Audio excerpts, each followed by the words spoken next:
BCS এর viva মানেই এতদিন ছিল পরিচিত কিছু প্রশ্ন। নিজের পরিচয়, কোন বিষয়ে পড়াশোনা করেছেন, কেন বিসিএস দিচ্ছেন, এই ক্যাডার কেন বেছে নিলেন ইত্যাদি। এর পাশাপাশি জাতীয় আন্তর্জাতিক ঘটনাবলী এবং নিজের সাবজেক্ট সম্পর্কিত কিছু প্রশ্নের মুখোমুখি হতেন প্রার্থীরা। মূলত একজন প্রার্থী কতটা জানেন, কিভাবে কথা বলেন এবং নিজের মতামত কতটা আত্মবিশ্বাসের সঙ্গে তুলে ধরতে পারেন, সেটিই ছিল ভাইবার বড় অংশ।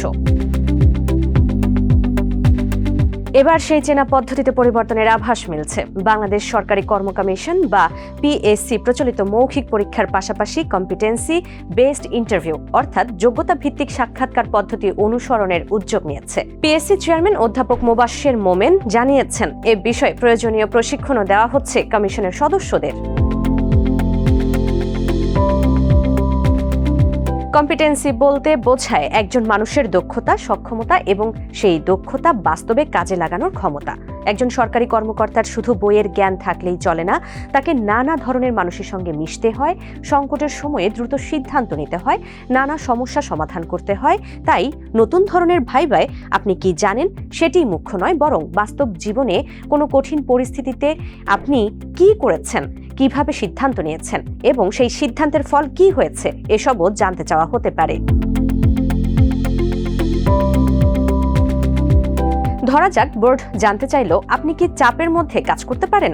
প্রচলিত ভাইবার প্রার্থী হয়তো সহজেই বলবেন জি পারে, কিন্তু কম্পিটেন্সি বেসড ভাইবার প্রশ্নটি হতে পারে এভাবে: এমন একটি ঘটনার কথা বলুন যখন খুব কম সময়ের মধ্যে আপনাকে একটি কঠিন কাজ শেষ করতে হয়েছিল, কিভাবে পরিস্থিতি সামলেছিলেন। পার্থক্যটা খুব ছোট মনে হলেও এখানেই আসল পরিবর্তন। প্রথম প্রশ্নে প্রার্থী নিজের একটি গুণের কথা বলছেন, দ্বিতীয় প্রশ্নে তাকে সেই গুণের বাস্তব প্রমাণ দিতে হচ্ছে। অর্থাৎ শুধু বলা যাবে না আমি পারি, বিস্তারিত বলতে হবে আমি করেছি, এভাবে করেছি এবং এমন ফল পেয়েছি।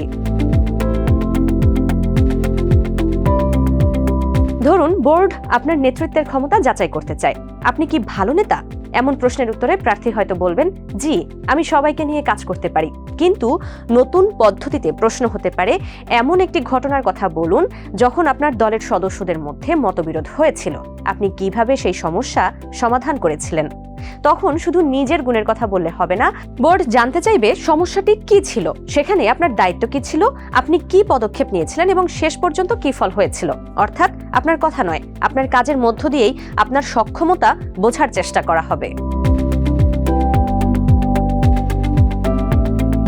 কম্পিটেন্সি বেসড ভাইবা মানেই চাকুরির অভিজ্ঞতা থাকা বাধ্যতামূলক নয়। বিশ্ববিদ্যালয়ে কোনো ক্লাব পরিচালনা করেছেন, বিতর্কের দলে নেতৃত্ব দিয়েছেন, কোনো অনুষ্ঠান আয়োজন করেছেন, স্বেচ্ছাসেবী সংগঠনের সঙ্গে কাজ করেছেন কিংবা কোনো দুর্যোগের সময় ত্রাণ কার্যক্রমে অংশ নিয়েছেন, এসব ঘটনাও আপনার দক্ষতার প্রমাণ হতে পারে। কারণ বোর্ড মূলত জানতে চাইবে বাস্তব পরিস্থিতিতে আপনি কিভাবে চিন্তা করেন এবং কিভাবে কাজ করেন। তাই এই ধরনের ভাইবার প্রস্তুতিও হতে হবে একটু ভিন্ন। শুধু সাধারণ জ্ঞান, নিজের বিষয় কিংবা সমসাময়িক ঘটনা পড়লেই প্রস্তুতি শেষ হবে না। প্রার্থীদের নিজেদের জীবন ও অভিজ্ঞতার দিকেও ফিরে তাকাতে হবে। কখন কঠিন পরিস্থিতিতে পড়েছিলেন, কখন নেতৃত্ব দিয়েছিলেন, কখনো কোনো ভুল করেছিলেন, কিভাবে সেই ভুল সংশোধন করেছিলেন, দলের মধ্যে মতবিরোধ হলে কিভাবে তা সামলেছিলেন, এসব ঘটনা মনে করতে হবে।